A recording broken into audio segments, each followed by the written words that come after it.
So backstory. I, 36M, am the youngest of 5 children, boy girl boy girl boy, and we grew up in absolute poverty. Mom loved having kids, but she didn't work and Dad didn't make enough to support everyone. Poor enough that I remember as an 11 or 12-year-old receiving a single plastic slinky and being absolutely thrilled I got anything. Growing up with that kind of family was rough. Parents got divorced and Dad lived locally but didn't really do much to try to be a dad. Just support financially when legally necessary, and he let it slip once to me that he never wanted any kids. He just loved my mom and she wanted kids, so he went along with it. Obviously, with this kind of dynamic and the absolute lack of resources, home life wasn't great prior to the divorce. I was helping fix drywall at like 5 years old because we could only afford to live in crummy run-down houses. I remember stripping paint with a steamer and putty knife at about 6 or 7 and only learned recently that the house had lead paint. Oldest siblings did even more housework and probably inhaled a bunch of lead dust and toxic substances. Couple that with the emotional abuse of our parents and they didn't grow up to be good people. My oldest brother had anger issues and got kicked out of college for fighting people. He also got arrested a few times for stuff involving theft or violence. Oldest sister struggled with substance abuse, got arrested a few times, ended up involuntarily committed for 72 hours once. She's doing a lot better nowadays, but still an unpleasant person. Next brother went on to just be an employee at a large chain store where I think he might be a manager now. All 3 still live in the impoverished town we grew up in. My next sister and I are close enough in age that we're very similar. Both joined the military to escape the poverty trap of our hometown. I joined the army and she went Navy, even at about the same time. While in the service, we both pieced together a bunch of things about our siblings and parents that made everything clear. It was like we both had half of a connect-the-dots puzzle that made no sense, and when put together the outcome was a big sign that said everyone in this family is awful. She confronted them about it after her contract ended and got kind of dragged into the drama all over again. She moved to a city near the hometown, about 1 hour away, and started working there right away. I cut everyone else out of my life. I hadn't spoken to most of them in years, and the others are cursory and obligatory in nature. After my contract ended, I started college using the GI Bill, which not only paid for my tuition, but also paid a monthly housing stipend so I can focus on school. My family fucking hated that I was basically getting free school to them.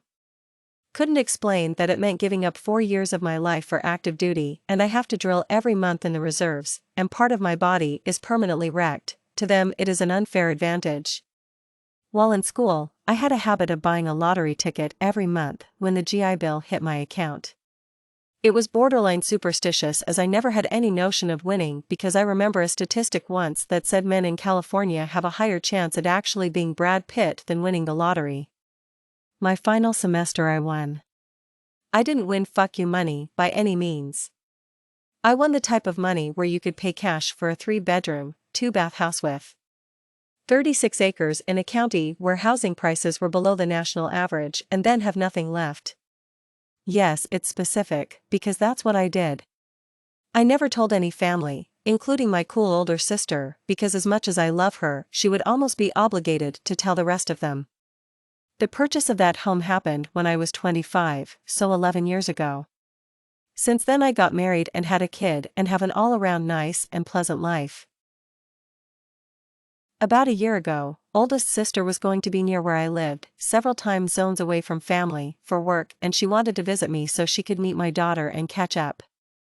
Against better judgment, I agreed because my wife wanted to know more about my family who she had never met. So sister was staying with us for 3 days before she had to go do her work stuff and spent the whole time just reminiscing and catching up. At one point during dinner on the second night she asked about what my mortgage must be like, since she paid $900 in rent for something much smaller and with no yard. My wife scoffed briefly, unaware that my family didn't know of my financial windfall. Sister, though a troubled individual, is no dummy and picked up on that. Her tone shifted from casual to serious and asked, "What does that mean?" I am not great at lying, improv, or doing anything without excess planning. I sat stupefied while trying to figure out what to say before my wife said, well, he used his winnings to just buy the house. Thus setting off the chain reaction of questions that culminated with sister finding out I made 6 digits for free while attending college for free and getting rent paid while not doing any fucking work. She was absolutely livid and left for a hotel. About 2 hours later, the phone calls began from every member of my family accusing me of cutting them off so I wouldn't have to share this gift from God. The sister I got along with even got angry at me for keeping it a secret, but she understood that it would have put her in a bad position of lying to family. My phone, email, and wife's phone began blowing up for the next week, while family tried to get money from me, not understanding that there wasn't any left. They kept saying that they're about to file for bankruptcy because of debt and I could save the family, but I'm just being selfish. After a week, lawyers got involved because my family started threatening to sue me for damages for everything wrong in our family. They eventually did file. Every single thing that could even remotely justify going to small claims court or a full lawsuit was brought up. They even added up an estimated amount of gas money I borrowed since starting to drive at 16 with verbal agreements to pay you back later, taking into account inflation and current gas prices. Everything together they asked for would have just been short of buying another house in cash. I'm able to post this now because I was able to get about 90% of it dropped for being absolutely ridiculous, and showing that a lot of their claims occurred during a time when I had no contact with them. Thank you phone and email records. The remaining 10% of what they wanted was stuff that happened when I was 17 or 18, like denting one of their cars or injuring them when I threw an empty beer bottle during a fight and leaving a permanent scar where the glass cut them. After lawyer and court fees, plus paying damages, I lost a bit more than $10,000 to family. The stress from the legal battle affected me at work, and when it got out I was being sued by family after winning a lottery, all my coworkers began asking for help financially. It got bad enough, people coming to my home at night, that I had to request a transfer to a different branch where nobody knew me. Now I'm having to sell the home I bought, where my daughter was growing up in, and move to a more expensive city where the other branch is. All because I let my family back into my life. And #X200B. TLDR, grew up poor, family sucked, joined military to escape poverty, found out family sucked even more than previously thought, went to college, basically won a house in the lottery, never told family. A decade later family found out, they sued me for every single thing they thought they could. I lost $10,000 due to fees, had to leave my job and move to a bigger city, all because my family sucks.